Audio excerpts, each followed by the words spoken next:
నా తల్లో నా తండ్రో కనిపిస్తుంది, నా తల్లిదండ్రులు నా ఎదురుగా నిలబడి నన్ను సహాయం అడిగితే ఏ మనసుతో నేను పని చేస్తానో అదే మనసుతో పేదవాడికి నేను సేవ అందిస్తా అని ఒక లక్ష్యాన్ని మీరు పెట్టుకోవాలి.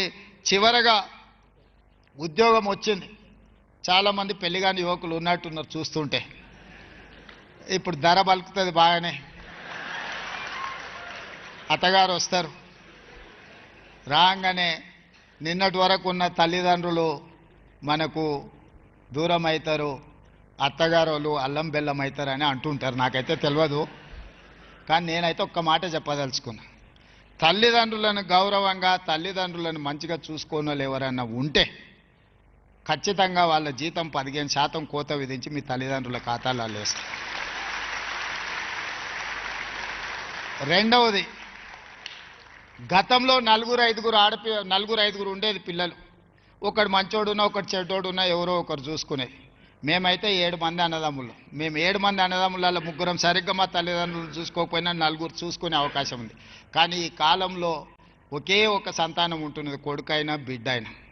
మరి బిడ్డ పెళ్ళై అత్తగారింటికి వెళ్తే అత్తగారు వాళ్ళు ఆ బిడ్డను అమ్మా నాయనను చూసుకోవద్దు, ఆర్థిక సహాయం అందించొద్దు అని నిబంధన పెట్టడం మంచిది కాదు. ఈడున్న ఆడపడుచులందరికీ నా సూచన, మీరు అత్తగారింటికి పోయినా మీ తల్లిదండ్రుల బాధ్యత మీదే. మీరే ఏకైక సంతానంగా చాలామంది ఉన్నారు. ఒకరో ఇద్దరి కంటే అసలు అంతకు మించిన సంతానం ఈ కాలంలో లేనే లేరు. మరి మిమ్మల్ని చదివించి పెంచి పెద్ద చేసి మిమ్మల్ని పెళ్ళిళ్ళు చేసి అత్తగారింటికి పంపిస్తే మీరు వెళ్ళిపోయిన తర్వాత మీ తల్లిదండ్రులను మీరు పట్టించుకోకపోతే, ఒకవేళ అత్తగారి ఒత్తిడి ఉన్నా ఏదైనా ఉంటే నాకు చెప్పండి.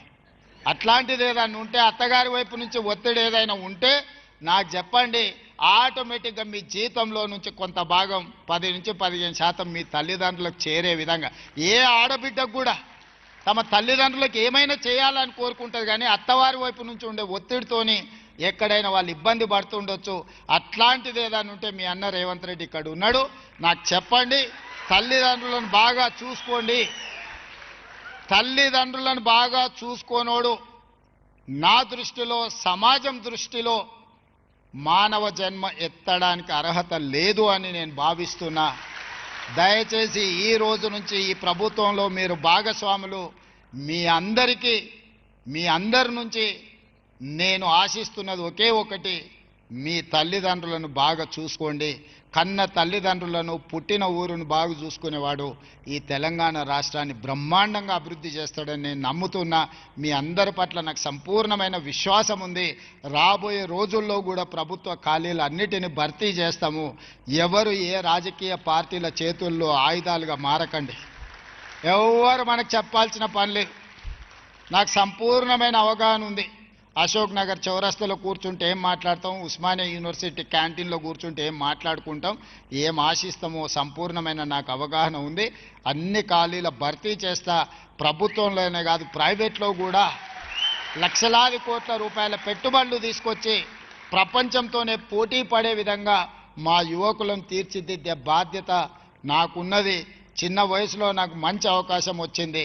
చాలా సంవత్సరాలు ఇట్లాగే మీతోనే ఉంటాను, కావలసిన పనులు చేస్తాను.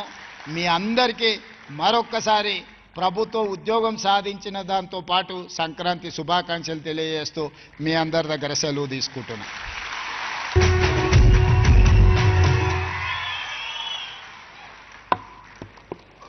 బతుకు పండుగ ముచ్చట్లు మన గుండెలు తట్టి లేపేలా సందేశం అందించిన ఆనరబుల్ సీఎం గారు ప్రత్యేక ధన్యవాదాలు. Well began is half done అన్నారు. నిజంగా 1370 మంది అదృష్టవంతులు, మీ కుటుంబ సభ్యులు అదృష్టవంతులు. ఆనరబుల్ సీఎం గారి సందేశం ప్రజాపాలన ప్రభుత్వ అధినేతగానే కాకుండా ఒక కుటుంబ సభ్యుడిగా మన హృదయాలు ద్రవించేలా, ఆలోచన రేకెత్తించేలా మాట్లాడారు. మనందరికీ తెలుసు, ఐక్యూ తెలివిని కొలుస్తుంది, ఈక్యూ మనసును కొలుస్తుంది, intelligent quotient and emotional quotient. కానీ ఇప్పుడు ఆనరబుల్ సీఎం ఎప్పుడూ చెప్పే ఫోకస్ ఒకటే, క్వాంటిటీ ఎంత ముఖ్యమో క్వాలిటీ అంతకంటే ముఖ్యమని. కాబట్టి ఇప్పుడు టీక్యూ కావాలి, తెలంగాణ కోషెంట్. మరి తెలంగాణతో బంధాన్ని, బాధ్యతను వారి మాటల్లో మనకు రెట్టింపు చేసిన సీఎం గారికి ఒకమారు గట్టిగా కరతాళ ధ్వనులతో హృదయపూర్వక ధన్యవాదాలు తెలియజేస్తూ ఇప్పుడు గౌరవనీయులైన సిఎస్ గారు మన పవిత్ర బాధ్యత ప్రవేశ ప్రతిజ్ఞ చేస్తారు. CS sir.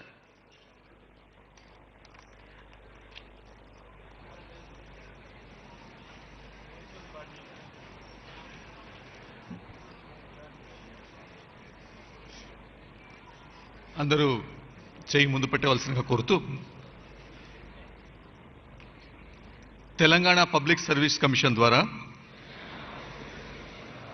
గ్రూప్ 3కి ఎంపికై ప్రభుత్వ సేవలో అడుగు పెడుతున్న నేను నాకు అప్పగించిన బాధ్యతలను చట్టబద్ధంగా, నిష్పక్షపాతంగా, అవినీతి రహితంగా అందించడానికి ఎల్లవేళలా సిద్ధంగా ఉంటానని ఉన్నతాధికారుల మార్గదర్శనలో బృంద స్ఫూర్తితో ప్రభుత్వానికి, ప్రజలకు విశ్వాసపాత్రుడిగా, త్రికరణ శుద్ధిగా సేవలను అందిస్తానని నియమానుసారం విధులు నిర్వహిస్తానని ప్రతిజ్ఞ చేస్తున్నాను.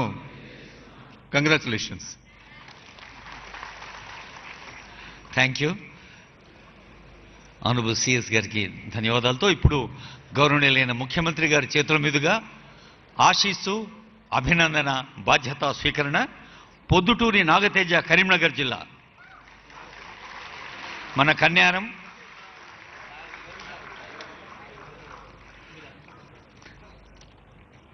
తర్వాత ఉదయ్ రెడీగా ఉండాలి, హైదరాబాద్.